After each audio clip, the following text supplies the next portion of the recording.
Okay, in this tutorial, we're going to go over some of the buttons on the main screen in the DVR software.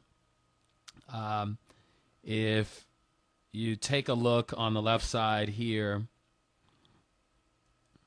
there's a button here called PTZ control. You click that. These are the controls for your PTZ camera. If you have one connected and you have it configured properly, you can control it using these controls here.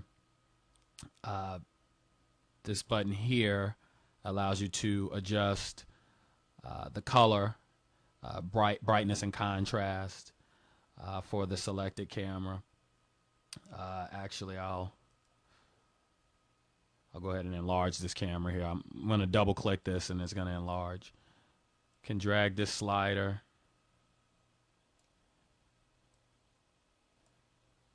and you can see the color is affected and the brightness and the contrast for the particular camera, for the one that I have selected. And this lock button here, let me double click this and go back to the main screen. This lock button allows you to lock the system. We don't have a username and password set right now, so it's not affecting anything. But once you've created a username and password, and you're using the system, if you need to walk away from the system for one reason or another, and you don't want someone to walk up right behind you and have access, you can click this lock button and it'll lock it. If someone attempts to make any changes, they'll have to enter a username and password. This is the minimize button. Click that and it minimizes the DVR software. This is the exit button. You click that to quit out of the DVR software. Settings. This is what we're going to use to configure a lot of the different features of the DVR software. So you click that and it'll load up another screen with additional items at the bottom where you can make more adjustments. We'll get into each one of these in separate tutorials. Save and return takes us back to the main screen. Playback. This takes us to the playback screen. This is where you'll be able to access video that's been recorded to your hard drive. You'll also be able to back up recorded video in a format that's suitable for burning to a CD so that someone else can view the footage on another computer. I'm going to click back, go back to the main screen. Motion and mask. We're going to get into what's involved in this particular screen in another tutorial, but this allows you to set motion sensitivity. You can actually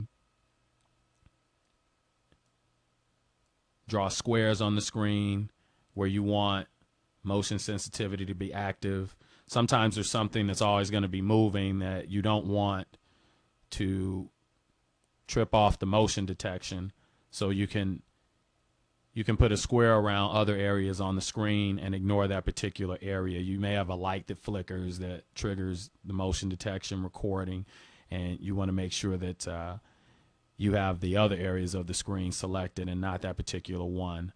You can also add a mask so that certain portions of the screen are not seen by the viewer. And again, we'll get into the particulars later. Click exit, takes us back to the main screen. Split screen just allows you to choose the configuration of the windows on the screen. I'm going to choose 4 view. Now there's only 4 squares. Depending on the system you have, you can go all the way up to 64.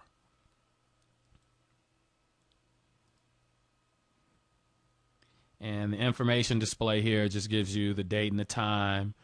It shows how much free space is available on the hard drive that the software is recording to. And it also shows you which camera is selected. I have camera 5 selected. Now camera 6, and it updates this information here. Image capture. When you press this button, it allows you to save a still image of the selected camera to a local hard disk. And I just clicked it here, and I'll select desktop and call the file capture, and it'll save a bitmap file of that still image from that particular screen. And lastly, you can't see it right now because this camera is set up for motion recording, but there's a status symbol that's going to show in the upper right, and I'll blow this up. Again, to blow up a particular square, you just double click on it. So this is set for motion recording, and again, there's going to be an indicator up here that tells us the recording status. Right now there's nothing moving in the screen, so the motion detection has been activated, but I'm going to go ahead and wave my hand in front of the camera, and you'll see a little indicator comes up there. That's the motion detection indicator. That means that it detected motion and it started recording, and now it disappeared, so now it stopped recording because there's no motion being detected. This here is the on-screen display, and this basically just it's a stamp of the camera's name and the date and time for this particular video footage, and we can make adjustments here to the contrast so that if you have what appears to be, maybe a black background, you can make this white. If the background is darker, you can make this white so that this information is more clearly visible. And that's about it.